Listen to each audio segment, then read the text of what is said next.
কিন্তু যত আলোচনা করুন, আমরা যখনই ঈশ্বর দর্শন নিয়ে আলোচনা করি, লোকেদের মনে হয় যে কিছু একটা যেন ম্যাজিক্যালি ঠাকুর সামনে এসে যাবে। এবার একজন এরকম, তার এই দর্শন হচ্ছে, তার সেই দর্শন হচ্ছে। আমার সঙ্গে কথা হলেই বলি, ডাক্তার দেখান, মাথাটা দেখান একবার। ঠাকুরেরও তো হতো, যাদের দর্শন হয় ভগবান তাকে ক্ষমতা দিয়ে দেন সেই দর্শনের ব্যাপার যেখানে সেখানে না বলা, এই জিনিসটাকে আটকানোর ক্ষমতা দেন। যারা ইন্ডিয়ান আর্মিতে ট্রেনিং নিচ্ছে গুলি চালানোর, যেমন যেমন গুলি চালায় তেমন তেমন তাদের ট্রেনিং হয় যেখানে সেখানে গুলি চালিয়ে দিও না।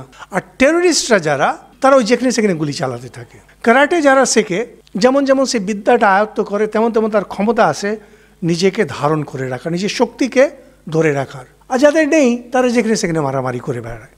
যারা ঠিক ঠিক ঈশ্বরে ভক্তি করেন, সত্যি সত্যি যাদের ঈশ্বর দর্শন হয় বা দেবী দেবতার দর্শন হয়, ভগবান সাধনা করতে করতে তাকে সেই শক্তিটা দিয়ে দেন যেখানে ওটাকেও ধরে রাখতে পারে।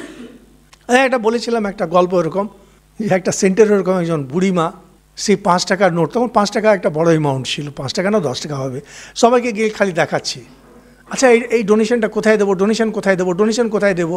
সবাই জেনে গেল 10 টাকা দিচ্ছে, আর ডোনেশন দেওয়ার সময় 1 টাকা না 8 আনা তখন দিচ্ছে।